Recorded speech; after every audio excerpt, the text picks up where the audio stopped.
I cherished his partnership in this life and on this quest. Even with his arm out of commission, I knew I could still count on him.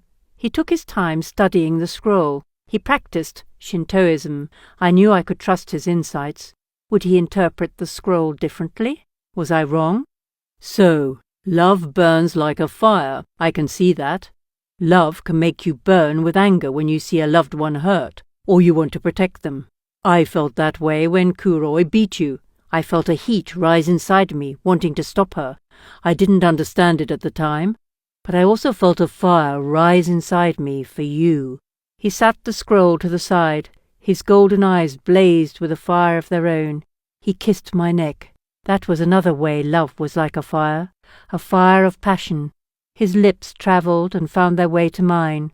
Overtaken with heat and desire, I embraced my love. A fire ignited and burned between